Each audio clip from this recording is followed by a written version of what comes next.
Hello and welcome to Taskmaster Talks with Kevin Sullivan. I'm your host, JP John Paz. With me today, the star of the show, the former WCW and ECW World Tag Team Champion, one of the greatest minds and bookers ever in the history of the business, the Games Master, the Taskmaster, Devil himself, Mr. Kevin Sullivan. Kevin, how are you doing today, sir? Very good, JP. Thank you very much. What is going on in your world? I know you're booking again a little bit, right? In Florida. No, I'm not booking. I've just made some appearances for CCW. Very nice group of guys. They got something good going. They run about 8 to 10 times a month, so they got a nice little place going. Wow, that's a lot, especially nowadays. Yeah, yeah, they're doing very, very good. Not booking though. How? Why? They didn't No, want you to book, or what's going on with that? no, I mean I just do some commentary for them once in a while. It's not a full time gig, and they're very good at what they're doing. Feel like Florida, you booking, I don't know, it kind of goes hand in hand. Yeah, but hey, it's a different time, and I don't want to be there all the time because I'm not here all the time either. You know what I mean? Yep. So they're doing very, very well though. Yeah, if you're working that many times a month, or they're booking shows that many times a month, I Yeah, mean, usually nowadays once a month, maybe twice. yeah. They run a lot of double shots, a Saturday, Friday, and Saturday. Sometimes they run three, so they're doing really well. Who's the guy behind? Is that Gangrel? Who's behind that Well, promotion? Gangrel is the head trainer. They got a very nice uh, gym, and Gangrel's the head trainer, and he's fabulous. He's fabulous, and they got a good rapport. Nelio is the one of the owners. Dan's the other one, and they get along very well. I think they've been running for like 19 years, but they just picked up the pace the last 4 or 5, I guess 4 years ago. Wow, nice, Yeah, yeah. nice picking up down there in Florida. Nice. Yeah, yeah. I'm glad for them. So in the news lately has been a story about William Regal. I don't know if you were familiar with it, but did you hear anything about William Regal and leaving AEW? No, So he was there for 9 months only, so less than a year, and he's already gone. He left. He's back in WWE. well, he's Hunter's close friend, right? Yes. I mean, did, was it he not on a contract or what was? So the rumor was he had signed a 3-year deal. Tony Khan had said it was a 1-year deal with an option for more, and that Regal had asked him personally to let him out of the contract, that he wanted to go back to WWE, and that his son is, I think his name is Charlie Dempsey on the roster. His son is wrestling and he wants to be a part of NXT again, and he wants to go be with his son rather than stay in AEW. Yeah, that's a tough one. You know what I mean? You signed the contract, but that was very gracious of Tony. He said he won't do it often, but if it's a family situation like that, since they're a family company, he Yeah, will let guys out of their contract to go be with their family. yeah, I understand that too. So it worked out mutual, and Tony showed class, and I'm sure Regal was very persuasive about it's his kid. He wants to be with his kid. You can't blame him. The only thing was when Malachi Black asked for a release to go be with his wife, that got poo pooed. No. Andrade, same thing, because his wife Charlotte Flair, and that got noed. So I don't know. I guess father son is different, maybe than wife husband. Uh Still family, you know what I mean? But maybe Regal presented, or where so he had 3 more months to go. He was going to go anyway. Maybe Tony figured, well, you know, you're going to go. I'm going to lose you anyway. Let's cut ties now. I mean, I don't know what his thought process would be, but I mean, that was again gracious of him, and I'm sure it was gracious of Regal how he handled it. With Regal and Triple H, obviously that was his right hand man. You heard rumors that he was absolutely shocked that they released Regal. Obviously, Triple H was sick at that point. He had some heart issues, but when they released Regal, apparently he was shocked. And he even was talking about it recently, how he wanted him to be a part of War Games, and he was mentioning Survivor Series and all this stuff about Regal. So it was almost like, yeah, his son may play a factor in it for sure, but I feel like it might be more Triple H saying, "Hey, can you get out of this contract? You're like my Pat Patterson, so to speak, to like what he was to Vince." Yeah, and I'm sure there was a back channel between. I'm not sure of anything, but I would assume there might have been a back channel between Triple H and Tony. I mean, the businessman, and when a guy wants to go, sometimes it's best to just let him go. Did you like the way they wrote him off of TV? I didn't see that one. Oh, you didn't? Okay, so basically he was managing John Moxley. He Right. turned on him and joined with MJF. MJF is cutting a promo. He's talking. He puts on the brass knucks, nails Regal in the back of his head and his neck. I mean, he sold it like he got shot. He sold it like it was like JFK getting shot. He was like completely sprawled out, and they had the ambulance and everything else. So they wrote him off, saying that MJF basically took his career from him. Very smart. Put the heat on MJF. So they got something out of it. So that's good. Do you like the fact that Moxley didn't get his revenge on him though, because he helped cheat and Moxley got screwed? I saw that interview with Bryan Danielson and Moxley and Regal. To me, Moxley's the closest thing to Steve Austin. When I was watching that interview, I said to myself, would Austin handled it that way? No. But I knew what they were trying to do, put layers on their booking.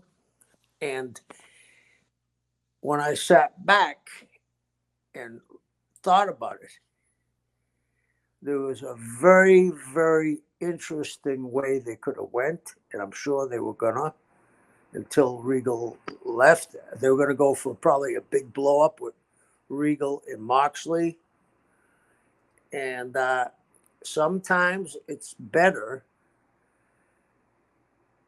to do something that's completely out of the box. And I thought Danielson did a hell of a job on that interview. If you want to beat somebody up, he was on his knee. Please, John, please. He did a great job. So maybe they would have got a bigger pop out of it by Moxley not doing Moxley that one segment. Had people scratching their heads and talking about it, because we're talking about it now, right? Yep. So, yeah, I think they handled it right. And they definitely handled putting the heat on MJF. But it was maybe they wanted to get away from that angle because he was leaving. And they were saying MJF may need a little bit more than Moxley. I don't know. Yeah, to me, it was almost like, wow, Moxley never got his revenge on him. I mean, no, MJF gets the heat, but no revenge for Moxley. Yeah, but I'm with you on this one. He didn't get his revenge, but he did show a different side of himself. Do you know what I mean? Yeah. So I think they got everything they needed to accomplish, and they got two guys coming out there looking good with Regal. So looks like Regal is headed back to WWE soon. Not yet, but soon. Do you think that he goes hand in hand and works with Triple H, or does he work with his son down in NXT? Oh, I think he'll go to NXT, but he's going to be working with Hunter. I'm sure he's going to be pulling duty everywhere with Hunter. Like you said, he's Pat Patterson. I'm actually surprised that him and Triple H are so close in age, just because, like, when you think about Regal, like, he's only 54. Like, I know it was wrestling since he was 17 or 18, so he's got 35, 36 years of experience. I'm just surprised he's so young. When I think about him, I would think like he's in his 60s. The way he carries himself a lot older. In the facial expressions, I happen to enjoy Regal. Yeah, and he basically was Triple H's mentor when Triple H got into WCW, right? I mean, so it was, and he's only a few years older, but it was like he's got so much more wrestling and life experience. Yeah, and he's been around the world. You know what I mean? He wrestled in Europe. He wrestled in England for a long time. I think he started in England, then he went to Germany and all over Europe. So he has a great view, overall view of wrestling. So today, the topic at hand we want to talk about was Mr. Eric Bischoff. He's got a new book out now called Grateful. And I know not that long ago on 83 Weeks, his own podcast, he was actually talking about you. I don't know if you got the chance to hear, but we want to talk about Eric Bischoff. Did you happen to catch him talking about you? No, I didn't. And I usually listen to it, but I was gone that week traveling. He had some nice things to say. I was surprised he had some nice things like, but I know he's been on this show before, and you guys got along great. So obviously, Yeah. good relationship nowadays with Eric. Yeah, and I always had a good relationship with Eric. Eric was very good to me. I mean, Eric, I got to give a lot of credit to Eric. He came in, and I don't think anybody else, well, I know everybody else that tried that thought they knew what they're doing failed. Eric succeeded in a big way. And Eric, what Eric had going for him was, we always talk about patents. Yep, Eric didn't have that track in his head. Do you know what I'm saying about that? I mean, he hadn't been. different Oh, voice. this works because it worked 10 years ago. This worked because it worked 15 years ago. He was fresh. He was innovative. He could judge talent 90% of the time. Uh, Very smart, handled a job that was probably harder than anybody's job in the wrestling business, the dealing with the North Tower and keeping them away as long as he did. He did a brilliant job there. Brilliant job with the negotiations with Japan. I mean, think about it. We got $1 million a year 22 years ago or 25 years ago. And our guys got paid by the Japanese when they went over there and their salary. And when the Japanese came to us, New Japan paid their salary. So it was a great Eric's a great negotiator, obviously. When did you actually first meet Eric? I first met Eric when they had that. Was it a pay-per-view at Daytona with Shockmaster? Oh, that Clash of the Champions, yeah. He called me the next day, and I lived in Daytona, and he invited me for breakfast, and I talked with him. Do you And know do you know what? why he called do you know why he was calling you? Oh yeah, he talked, you know, about ideas, and then he asked me, "Would I like to come?" And I said, "Yeah, but I have a Japanese deal I can't give up right now." So I think about 3 months later or 4 months later, after I finished my Japanese deal, I went. Is it FMW? Yeah. So I guess as the story goes, Dusty had told him to call you because he said, "I need guys that know heat, guys that they actually know what they're doing, have good booking philosophy." So it looks like Dusty had recommended him to you, or Oh, vice versa, you to him. that's nice of Dusty. Dusty and I always got along. Oh, I didn't know that you weren't aware of that. Yeah, it was Dusty that No, told him to call you. I thought Flair was, but I'm glad to hear it was Dusty. Yeah, that Eric had said that Dusty was basically telling him like, "Hey, you need guys that know what they're doing around here. The guys that were here before, they got the Watts and the different guys. They got us into some trouble." Well, that was very nice of Dusty. When you first met Eric, what was like your first impressions? Are you like, wow, this is a young kid, or what did you think? I thought he was really energetic. I thought he was very bright, and he caught on very quickly, really quick. And like I said, he could judge talent pretty good as soon as he got the job. Pretty good. More Did than you pretty good, very good. did you know his background in the AWA and stuff, or did you Yes, know yes, anything I about him? did. Yeah, I did. I did. What did you think about that? So, because it's almost like, wow, he was in the AWA. He's working behind the scenes. At first, he was just a salesman, and the way he got in to become an announcer was basically he was trying to sell the Ninja Star Wars. He's doing some sales. I know guys like to joke around. He's working on the food truck. Stupid jokes like that, or he's getting coffee. But what did you think though? It's almost like a huge leap from where he was in AWA as an announcer and backstage to where he was in WCW. It was a huge jump, but you got to also realize look who Vince poached out of the AWA: Hogan, Schultz, the Rockers, right? Hmm. Heenan, Pantera, Okerlund. Heenan, Oakland. I mean, Ventura. Yep. Jumper Jim Brotel. Yeah. Uh, who else? There's so many guys. Eventually Ken Resnick, like he just was taking everybody that was a part of AWA at one point. Yeah. Yeah. So you think that gives Eric the advantage, like of where he came from in AWA? That's kind of Yes. Yes. He saw good, solid stuff. He saw how Hogan blew that place apart.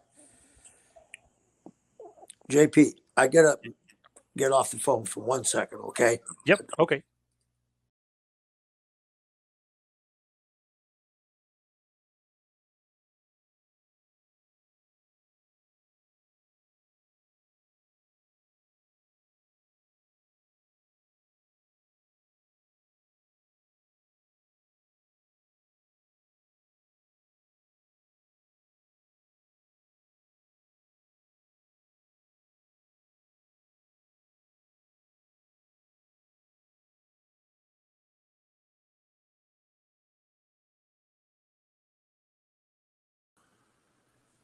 You're back. Yep. Sorry about that. Yeah, no problem. So with AWA, you think like that's basically a leg up when you come from AWA, the learning curve, if you will. Yeah, it was a very successful territory. And I think Eric saw the mistakes they made on the on their demise, saw how an unbelievable draw that Hogan was, but he also saw Mean Gene and the host of guys we just mentioned.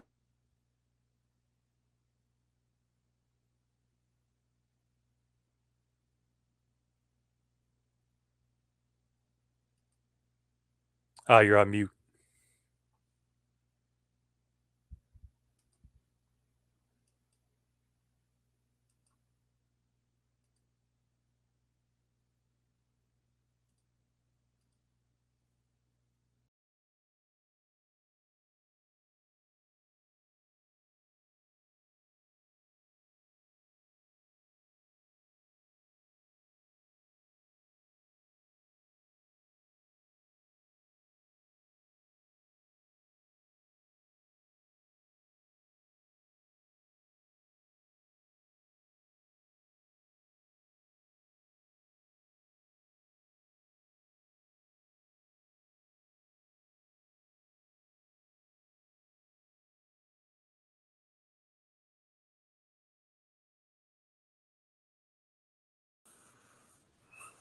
So he would also be with AWA when he was working behind the scenes. He would also do like some syndication. He was doing other stuff behind the scenes to kind of develop his knowledge or get more acquainted with wrestling business I know people see him in front of the camera and they think that was it, but he apparently was helping editing and doing a bunch of other things behind the scenes to learn the business more. Yeah, Eric was a go-getter. I mean, he's been successful at almost everything he tried. I don't know anything he wasn't successful at. And Eric, I've heard different people say different things about Eric, but Eric is a good person. And I say that because he was very good to me in a couple of situations. And I saw him be very good to other people. But he had a very difficult job. You know, I mean, he was a workaholic when he was at WCW. I mean, they wanted results, and then when he got results, they wanted bigger results. So I mean, he really everything he touched just about clicked. He also had a tryout for WWF, which is funny. That was available, I think, on his DVD. He had a tryout for them, and he basically is trying to sell you a broom or a mop or something. It's funny to see him in 1990, whatever it was, at a tryout for WWE of all places. Yeah, and I think they did that just to give him the needle, don't you? I don't know. I was thinking that too, but apparently a bunch of other people were saying the same thing. Like sometimes Vince will hand you a pen, and you have to sell the pen. Like a lot of weird, like old school selling tactics. But you're an announcer, and then he's like, "Well, you're also a salesperson if you're an announcer, pal." So I don't know. I was thinking they were needling him, but I'm not sure. Maybe not. Maybe not. The pen isn't that Wolf of Wall Street? Yes, I think so. Right? Didn't they Yeah, do the same thing? yeah, Yeah. Yeah. yeah. Sell this pen. And you know who we gave the pen to, Brett? I mean, Leo. Leo? You know who we gave the pen to, don't you? No, who? The guy that was the Wolf of Wall Street, the real guy. Ah, okay. Oh, Interesting. yeah. Oh, okay. Nice. So when 91 rolls around, of course, AWA is done. Bischoff goes to WCW. Supposedly, Greg Gagne gave him a little bit of gave him a good reputation, gave him a bit of a little check mark on the resume that kind of helped him get there. But he's only a C show announcer at that point, really working for Shivani and kind of working behind Jim Ross. What did you think? I know you were there kind of in and out sporadically in WCW, but were you there at all when he was the C string announcer? I had I made some shots with him when I was in between Japan a couple of times. I thought he was great looking announcer, and he wanted to learn. And again, he had, some people just have that it quality. Eric had that black hair, uh, like a male model's body. He had this great smile, and he knew how to get heat. When he does get the position, basically he becomes the executive producer first. So technically, he's not really in charge of anything but the TV end. When he gets that position over Jim Ross and Schiavone, do you think there was a lot of heat there? I'm sure there was. I mean, I'm sure they thought they were the running a lot more than Eric was. I assume that. I may be wrong. But I Why, mean, why do you think they went with him over those two? Is it that what you were kind of saying before that they don't want to fall in the pattern of the wrestling guys doing the wrestling thing, making the same decisions? here's what I think. And I may be wrong, but I think you hit upon it. I think that when Watts was there, he was so outlandish. You heard about him pissing off the balcony, carrying a gun, the Hank Aaron fiasco. I mean, I think they thought, whoa, this guy isn't tainted yet. And he doesn't carry himself as a wrestler. Now, this isn't a knock to Shivani or Jim, but they might have said, oh, these guys been around it, and maybe they're tainted. And they weren't, far from it. But he was the fresh face. and they probably, he had no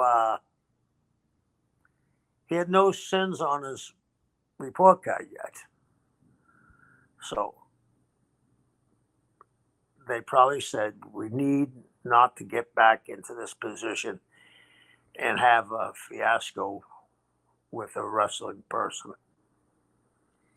That's the old rumor that JR and Watts were too closely associated, so there was no way he was getting the job after Watts because they thought they were just going to get another Watts, even though they wouldn't have. Yeah, I mean, you're exactly right. JR learned a lot from Bill, but he's much more diplomatic and a better politician than Bill was. But like you said, when they saw Bill Watts, usually he was with Jim or Jim was with Bill. So they probably said, no, it's a chip off the old block. We don't need that. What was Eric like at that point politically? Was he, hip to that scene yet, or was he not political at all? I don't think he was political at all, but him not being political probably helped him a lot. I could see that because they were too used to the old guard, the old way of Yeah, doing things. yeah. When you get brought in and like he's there, are you seeing that there's an issue with like Bill Shaw, the president, Bob Dew, who's like the vice president? Was there problems with those guys at all, or were they were dead set on Eric being the guy and letting him make the decisions? I believe they were dead set on making Eric the man and letting him do all the decisions. Did you have any sort of relationship with Bob Dew? Just to say hello. Yeah. He never interfered in WCW, really? No, no. What about Bill Shaw? Any relationship with Bill? Yeah, I had a good relationship with Bill, but Bill at that time also was handling all of Ted's properties around the United States. So his plate was full. And I think he was just glad to have somebody fresh in there that that looked like a businessman, that acted TV person, knew TV. Like you said, he learned how to edit stuff and could talk their language and wasn't abrasive like the rest of the wrestlers. When you look at Bischoff in '94, I mean, he's kind of coming into his own, but he goes from essentially the executive producer, which means all the TV end, then he becomes the senior vice president and the executive vice president. So that means now he's in charge of all of WCW. Is that a big shift? Because it seems like a lot more responsibility than just in charge of the TV end. Now you're in charge of the whole company. Well, he was almost in charge as soon as he took over. I think he had to run some figures by the North Tower to get things approved at first, but then they took him at his word. What a When person he was worth. when he does take over, he makes a big move with Disney MGM Studios Yeah. and MGM Grand in Orlando, Florida, basically saying, guys, every time we go out on the road, we lose money. And they're suggesting the guys before him were saying, no, you should go on the road more often. He said, no, we need to do the home base. What did you think about that move to do the home base down at Disney MGM? Oh, it was great for the guys. It was great for everybody. You know what I mean? You go to the same place every day. You're out at the same time about, and you're staying at a nice hotel, and you're in Florida. The thing is, to me, it's like, wow, you're really getting a different perspective, a different look on things. Because no old school wrestling guard would have said, like, oh, Disney MGM, that's a good relationship. Like, I don't think they would have thought of it. I think they would have just continued on losing money doing all these shows everywhere else. I think you're right. And I don't know if anybody else could have closed the deal but Eric. You know what I mean? Let's go to Watts. He would have been demanding, you know, and then Ole might have said the wrong thing, showed his ass, but Eric, I mean, if going back, they always say hindsight is 2020. They made the right decision. That was the guy to put out front. He looked the part. He looked like a TV executive. He knew how to handle himself with him. The Ken doll lookalike, if you will. Yeah, yeah. That Scott Hall used to always call him Ken doll Yeah. lookalike. Yeah.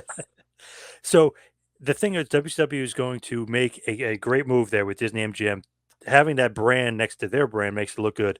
So then, to put it over the top, you need another top brand, and that brand is just one guy, but his brand is Hulk Hogan.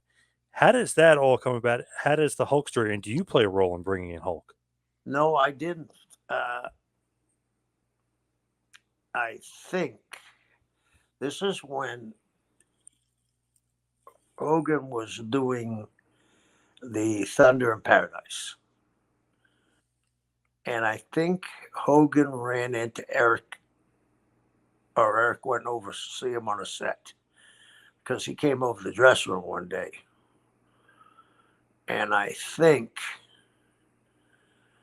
that was Eric saying in his head, I know what he did in AWA. I know what he did in WWE. Why can't he do it here?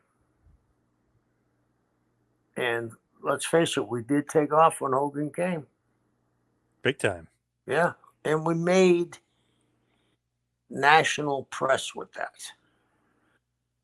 Kind of turned the tide a little because everything else was when they would, if a guy did in a baseball game, if a guy took a hard slide and he landed on his back, they'd say, oh, it looks like a WWF move. And then, when Hogan came over, it was WCW. Eric also did great things like to get us national publicity.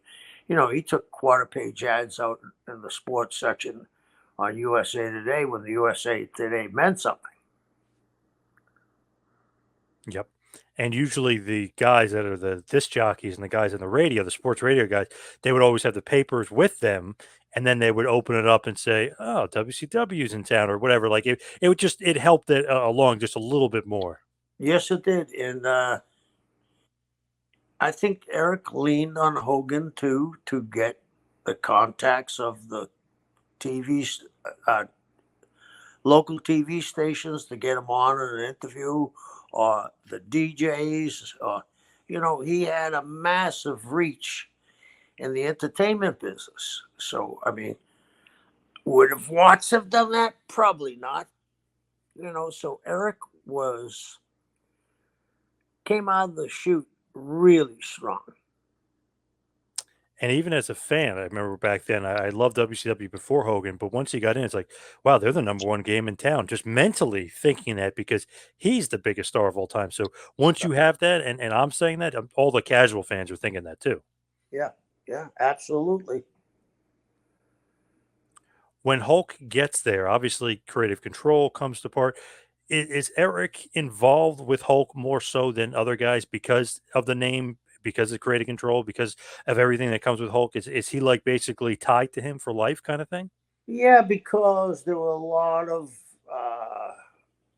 deals done because of Hogan, and Hulk would bring them to Eric, and Eric would, lead Hulk in there, lead the charge.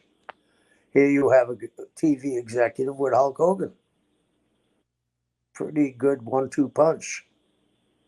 Yeah, and even like the action figures and all the other branding and everything and the licensing that comes with it, that's huge because he steals some stuff away from WWF. Essentially, I mean, they stopped making toys for a little bit because hey, you don't have Hogan anymore. Where Hogan goes the money, as it's on your buddy Robbie would say Tatum. on that TV show about the action figures that was on Netflix. Yeah, it was toys that made us, right? Yes, yes. Yeah. It was almost like, wait, you don't have Hogan? They have Hogan? Oh, we're gonna go wherever Hogan goes. That's where the money goes. Yeah. And I mean, it was like when Brady went to the Buccaneers and they won the Super Bowl the first year. It changed the perception. Yep. Maybe Belichick wasn't doing all the work. Right. Yeah, look at them ever since, right? Yeah. When you look at Eric, he has totally changed the perception of WCW because look, Disney, Hogan, it's the production value, and I think a lot of people noticed the production value went up. Seemed like he was investing more into that end of it. So it just seemed like WCW was getting better in a lot of different facets, thanks to him and thanks to him taking it in a different direction than they've ever taken it before. Yeah. And the other thing is, I listened to Hulk, I believe, on the production. I'm sure that they had talks about bringing the production value up, and Eric didn't back down at all. If Hogan, because he knew that Hogan knew how to draw money, and it took good production. And in 1995, WWE turned a profit. I mean, that was the first time they've turned a profit probably ever up until that point. So that's pretty huge news because they weren't able to do that before. All of a sudden, you got a new fresh face in there. He's making the company money. Yeah, yeah, and he added a lot of high-priced guys. Too many high price guys, you think? No, because he made money for the company for the first year. Who is responsible for like helping him bring in Hogan and Savage and guys like that? Is that Flair?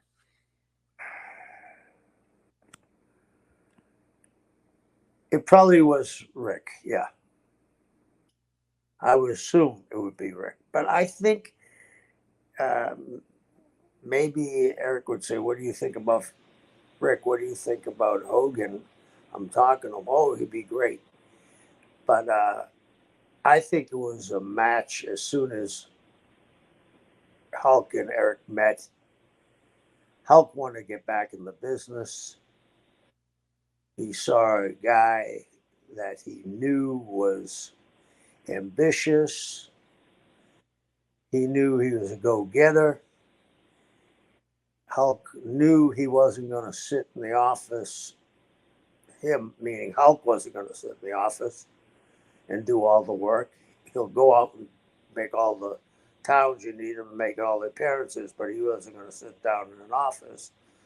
So Eric took up that leg of the work to get every the towns. He hired Zane Bresloff from WWF, who Zane knew every building in the country, along with Gary Juster. And,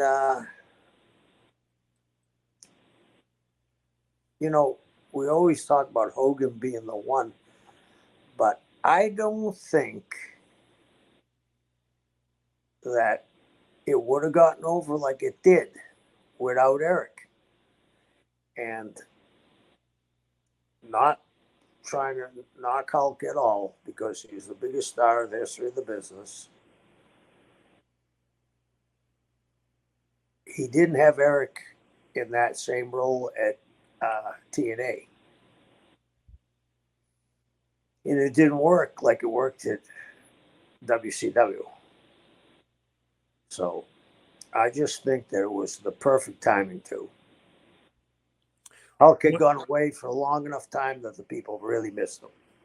For sure. And then also you put Hulk on top of that. Then he creates Nitro.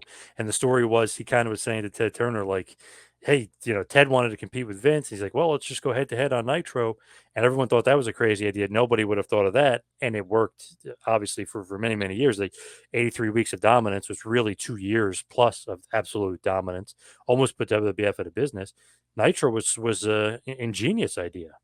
It beat him the first week. Yep. The first week. Yeah. What did So you think, though? Did you think Nitro was gonna be that successful, or you think, "Oh, this is crazy"? again, things lined up. They were at their weakest point. They had gotten into some really bogus characters. And We had the biggest star in the wrestling business, and soon we're going to have a lot more. And we had Flair, we had Sting, we had Vader, we had a great crew, Ron Simmons, a host of others. When you look at it with Bischoff beating WWF and beating Vince, obviously you're booking the show, so you get a pretty good handle on what's going on over there. Nobody else has ever beaten Vince. I mean, really, his dad was the top promoter too, so you could say nobody ever beat his dad either. So it's like decades and decades of dominance. Pretty shocking that Bischoff, of all people, comes out of nowhere, so to speak. Really comes from the AWA, C-string announcer. Then they put him in charge. I mean, he's the only guy ever to beat Vince. That's insane. Vince is now retired, so no one will ever beat him. Period. So that's pretty insane if you look at it. Again, Eric didn't have the channels in his brain dug. He was fresh in the head. He would look at things and analyze them and not say, oh, well, that worked before, we'll do it again. No. Like the thing about the NWO, when he went to Japan, it's on that angle. So what did you think, though, about the NWO? Did you think that was going to work immediately? I mean, awesome idea. Obviously, probably the greatest idea ever, if you think about it. I remember he called me, Arn, and I think Ric Flair out on the balcony and told us at the CNN Center, the balcony off his office, and told us what he was going to do. And I thought, this is ingenious, because they just came off that TV. No one thinks they left. And it's what everybody wanted to see, WCW against WWF. And you could have done it with two better guys than Kevin or Scott, because they played the role so well. And what a crazy, awesome idea. The timing of the contracts of Hall and Nash, it just absolutely worked perfectly. Yeah, that's what I'm saying. The stars lined up. What were their contracts? A week apart, right? Yeah, about a week or two apart. Yep, pretty nuts that it was able to work out like that. Yeah. Yep. And then obviously convincing Hogan to be the third member of the NWO and turn heel, that's what really set it off beyond belief. Yeah. Eric idea, your idea? What? Eric idea or your idea, really, to turn him heel? I kept him at my house the night before. I've told you that story, right? Yes. Yep. There was not going to be a third man, in my mind, anyway. Was Eric on board with that just from the start? Yeah, but a lot of people try to get to Eric. But Eric saw what was happening too. A lot of people were turning their head when they were booing Hulk as a babyface. And to me, it was set off in Chicago. He came out all in black with a black bandana on, a black cross. Remember that? Yes. The whole building was booing him. Yep. And Mean Gene turned and said, you can see how solemn this building is tonight. He caught the interception, man. You know what I mean? He ran it back for a touchdown. And I said, if they're booing him in Chicago, they're booing him in Kansas City, they're booing him in Amarillo, they're booing him in Boston, they're booing him in Kennyport, Maine, Kennebunkport, Maine. It was time. It was time. When you look at it, okay, you got the NWO, you guys rocking and rolling. Did you think like, holy shit, we're killing Vince, or did you not even really pay attention to it? Because the rumor is always that Eric paid attention to that, and he lived and he loved it and he thrived on it. Everybody knew. Everybody knew it. Tuesday, I think it was 2:30, 3:30. We got the ratings. Everybody knew. As soon as those ratings came out. Eric, did he get a little too cocky, maybe? No, I don't think so. Hey, what you're doing as fabulous as he was doing, you have a right to be a little cocky. You know what I mean? For sure. What did you think when Eric becomes Eazy-E, he becomes a part of the NWO, he becomes a character? Obviously, he wasn't an announcer before, but now he's playing a heel character on TV. Did you like that or not like that? Well, how can you not like it? Because he fit in with those guys so good. I always say about the Hogan, Nash, and Hall, and then X Pac. To me, you can never leave X Pac out because he's the only guy in two groups that are in the Hall of Fame, right? Yep. I think And Flair might be as well. oh, Well, his that's right. No, but Horseman no, himself. Rick is by himself. Oh, true, true. Two Yeah, groups. Yes, true, yeah. true. Yep. And the other thing is that he just fit the perfect foil for them. Here you have these monsters, and then you have X Pac who can work incredibly. Then you have Eric running his mouth, looks like $1 million, but he would be the guy that made the mistakes. You know what I mean? And get himself in trouble, but they would save him. It was perfect. He did a great job. Man, what a great character he was. He says it, and I know a lot of other people said it too. Vince saw him playing a heel over there. He's like, I could do that. You know what I mean? Like, I'll bring out my McMemphis character back again. Like everyone kind of says, like he was the original Vince on TV playing that heel, authority figure. Yeah, I mean, think about this. Think about how good Eric was at that position. They brought in the $1 million man, and Eric overcame that. You know what I mean? And that's no disrespect to Ted, but Eric was fresh.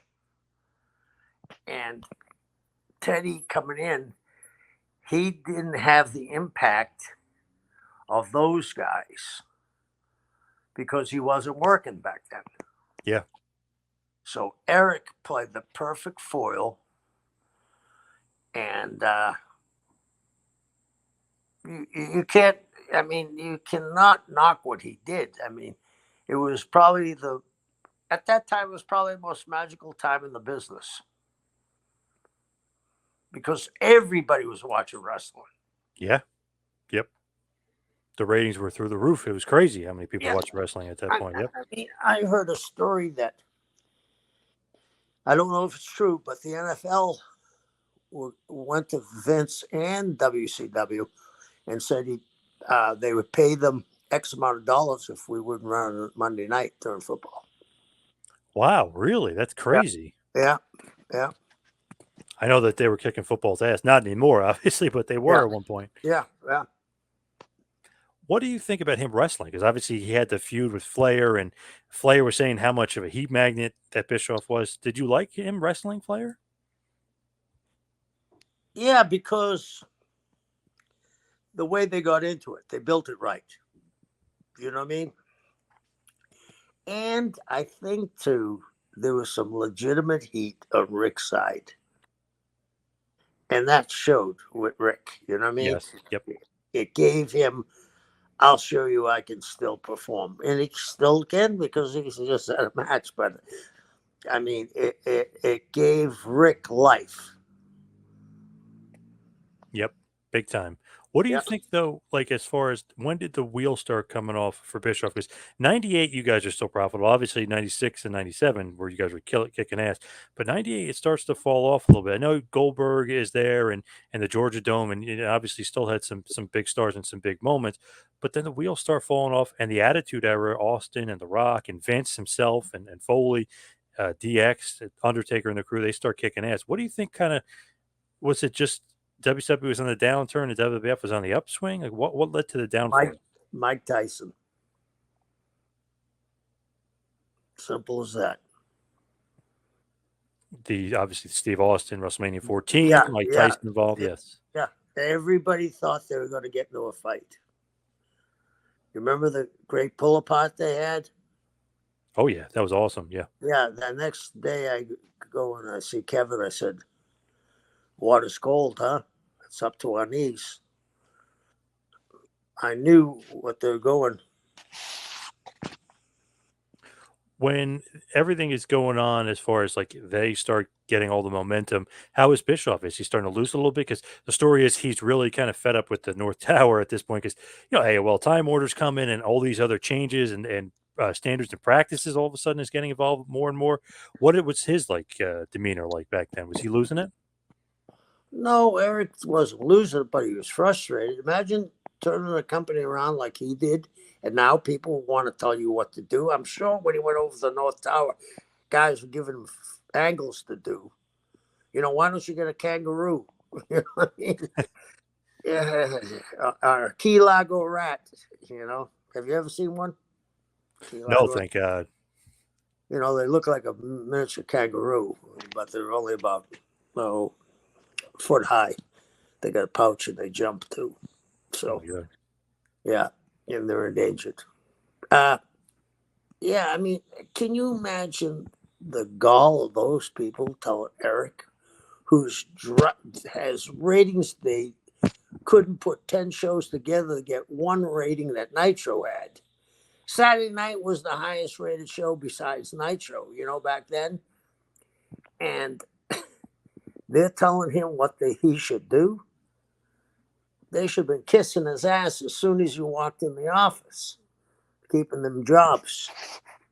Right? I mean, he was making the money 95, 96, 97, 98. Obviously, the wheels start falling off in 98, and then 99 becomes really bad. Goldberg loses at the end of 98, and the figure poke of doom. I mean, all the creative decisions, but financially, you guys are losing money, losing ratings, so it's starting to fall off. But before then, obviously, they shouldn't have kind of messed around and touched because you could tell he's starting to get frustrated with them Yeah, as 99's rolling in. I'm going to tell you where I think it went. Javi Schiller. President of sports, Turner Sports. Olympic Committee, too. Yep. Have you ever watched the Dream Team? Yes.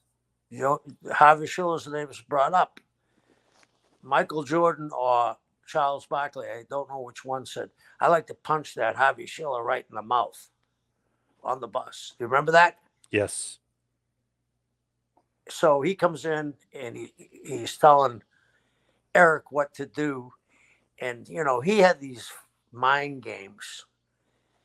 I guess, the lead soldiers they have in England, very ornate. Yep. Be a guy on a horse, and the horse would be on the back of his feet. He'd bring people to dinner, and he asked them what it meant. How do I know what the horse means? You know what I mean? He had all these goofy mind games, and he started to, I think, encroach on Eric's.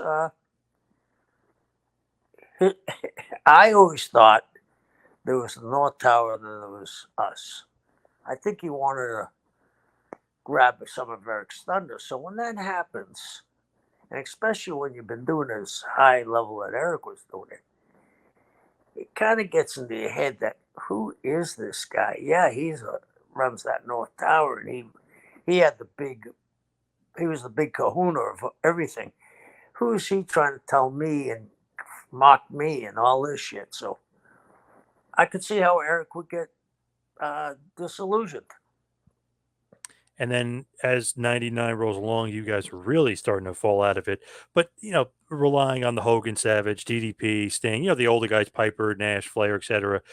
Then the celebrities, Master P, Kiss, Megadeth, Chad Brock, Rodman comes back. I mean, it's a lot of things he's just trying to throw at the wall, but a lot of the old guys and not necessarily pushing some of the new guys. That was some of the complaints, but you could tell the wheels starting to fall, but you could tell maybe he's not as focused, not as into it. Maybe he wanted to quit before he ends up getting fired, but it just seemed like it wasn't the WCW that he created or that you helped him create. Here's what's so crazy about that.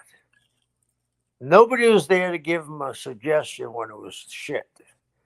As soon as he was popping fives and sixes, they all were geniuses on the other side. Right. And then Javi Schiller comes in and wants to tell Eric what to do. Come on. So in 99, he gets fired September 10th. Then what happens is they end up bringing in Russo. Then they end up bringing him back in April to work with Russo. Then he obviously that whole thing happens with Hogan at Bash at the Beach. He kind of quits for a while. Then he's getting a group together in 2000, 2001 to buy WCW and try to take it over. And obviously they sell to Vince, but that's kind of the end of WCW and the end of your run with him and WCW. It started out, good, then went great, and then kind of fell off the cliff and didn't end up obviously where he wanted it. But I don't know if you could put all that on him. A lot of that, right, has Oh to go on no, to North no. Tower. A lot of them went to the North Tower. They were always kind of threatening them that they were going to take the hour, Nitro away. It gets frustrating when you're successful like he was and people still don't appreciate you. Yep. So I can understand, but I know one thing. Eric was very, very good to me, and I appreciate him. And sometimes we butted heads, but he was always good to me. And he's a very, very good human being. When you look at Bischoff and you look at his time in WCW and just really, although you can count his TNA stuff, you can count his awesome work as the GM of WWE, WWF when he came in and was there. Obviously, the WWE Hall of Famer.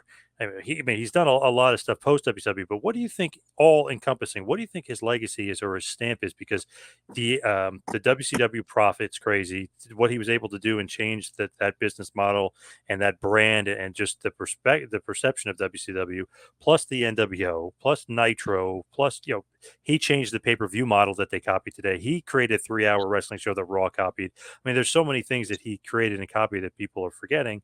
What do you think his legacy is? Obviously, NWO is a big part of it and Nitro, but what do you think it is? He beat Vince. The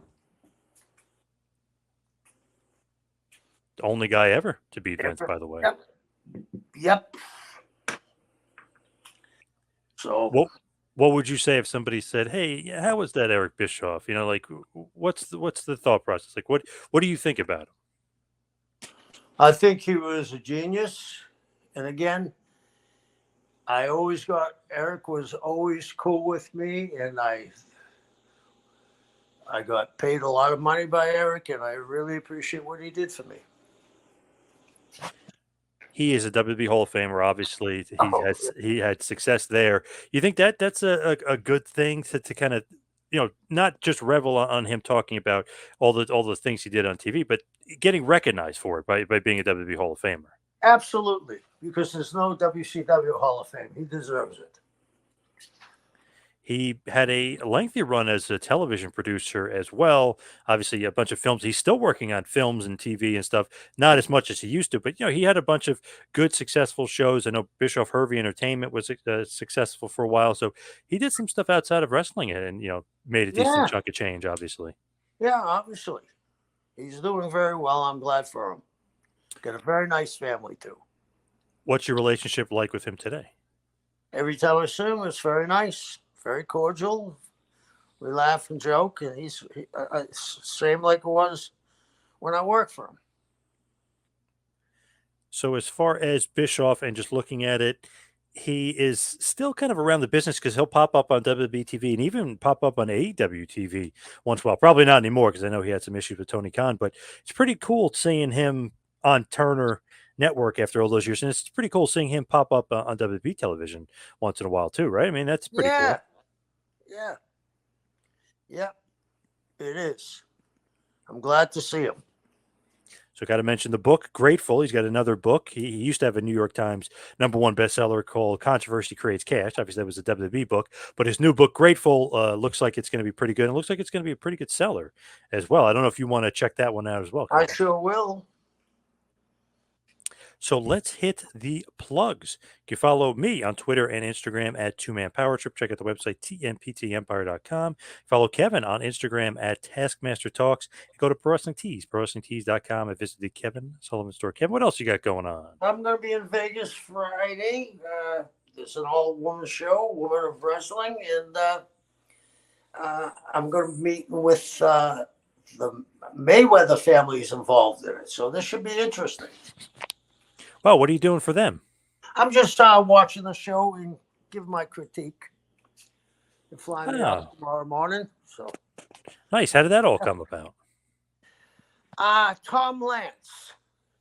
I've worked with Tom on and off for a few years, and he put together an all-girls show, and I got in business with them, and they asked, "Is somebody you can recommend to watch the show and give us some pointers?" And they got me.